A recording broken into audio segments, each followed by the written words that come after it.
So, good morning to each everyone. Today we are going to report Group 7, the curriculum that we use is the grade 11 mathematics curriculum of the Department of Education. So, the first is why we need to evaluate the curriculum now. Evaluation is necessary at this time because its curriculum improvements survey reviewing the curriculum helps determine whether the competencies remain relevant to the current education's and society's needs. We need to evaluate the curriculum to make sure what teachers teach still matter in the societies or in schools today. Kung kailangan ba siya or hindi. The second is to align with 21st century skill. Students today need stronger skills in data analysis, technology, and problem solving. We need to ensure that children today that they acquire the 21st century skills like media and literary skills, communication skills, life and career skills, and the learning and innovation skills. The third one is for the implementation of feedback. Teachers and learners may experience difficulty with certain competencies or time allocation. So for the implementation of feedback, both teachers and learners have certain difficulties or make trouble because of the time allocation. Sometimes yung isang subject instead na tinuturo for 45 minutes, ginagawa na lang yung isang topic na 20 minutes is just because for the time alignment, kulang yung time, hindi na manage yung time. The second is evaluating real-world relevance. Topics such as financial literacy and statistics analysis may update to match modern economics and technologies condition. We need to ensure that if we need to update the real world relevant. Kailangan natin alamin ano yung nangyayari sa panahon natin that we need to apply in the curriculum. The next one is the structural element of the curriculums, or the first is the goals of the curriculums, or ano yung gustong ma-achieve ng curriculums. For the grade 11 mathematics, a general mathematics curriculum, they want to strengthen mathematical reasoning, to develop problem-solving skills, to apply mathematics for real-life situation, and to prepare students for higher education and employment. In the preparing of students for higher education and employment, students must be giving a difficulties problems so that they can prepare in college like that, and they can explore more about in mathematics. In terms of content, the curriculum is organized into four quarters. The first, second, third, fourth. As you observe, in terms of content, the first quarter business, mathematics partners and sequence eventually. They are all from the simple to complex subjects. Like they are all connected to one another. Like they have connection. The next one is the learning experience. So ano yung mga how students learn? Paano ba natututo yung mga students? The first is solving real life applications. Some students they learn through solving like real life financial problems, etc. Some students also they interpret graphs, like they learn through interpreting, they learn through description, they learn through interpreting graphs and analysis. And some students also they perform statistic analysis, like they do actual doing like statistic analysis. And also for applying trigonometry in practical research, they also investigate patterns and sequence.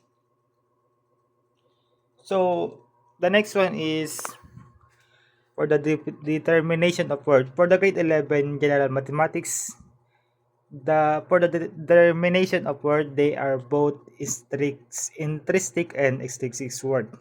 For the aesthetic, historically itself develops students for their critical thinking and problem solving. So dito na sa intrinsics for their own development.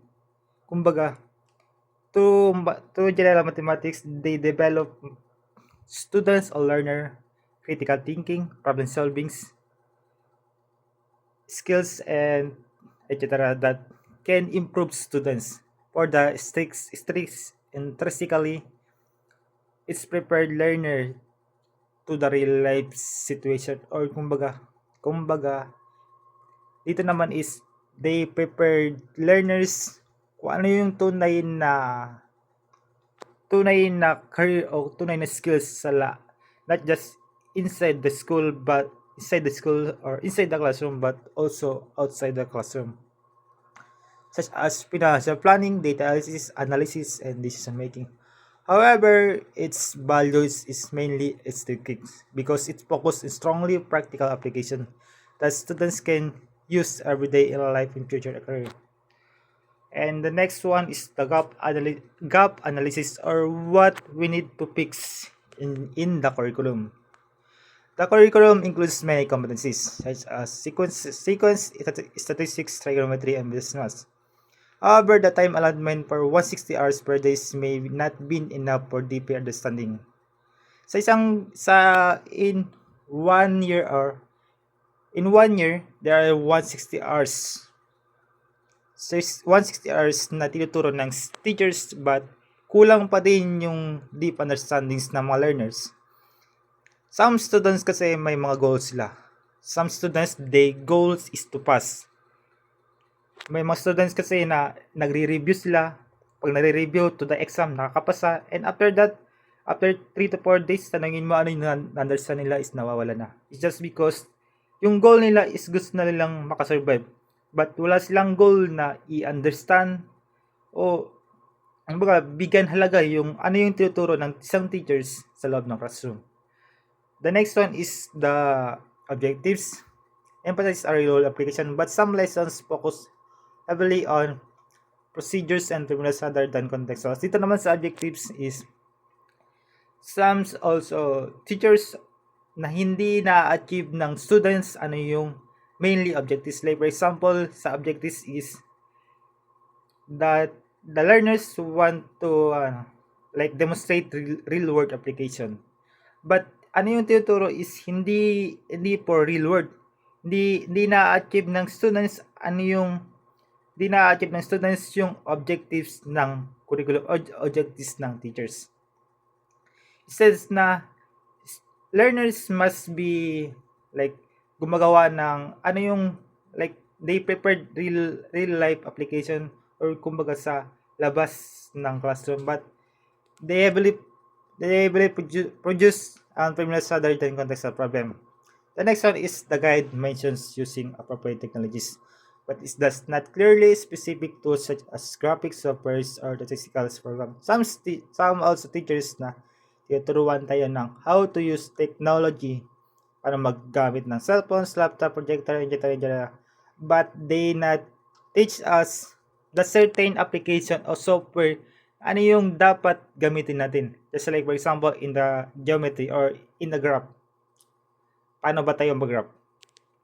Tinuturuan lang tayo ng teacher na ito yung application gagamitin natin. Like Desmos. But they not teach us kung paano gamitin ang certain software na yun. The next one is the curriculum encourages collaborative and independent learning, but the documents provides limited guidance on learning activities. Dito naman is some also teachers, they must be pinapag-group tayo. They need to collaborate, or we need to collaborate or needs to make a group.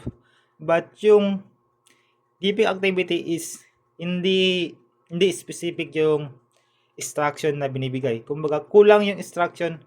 Some also learners hindi nila alam kung paano nila gawin. And that's all for our report of the group 7.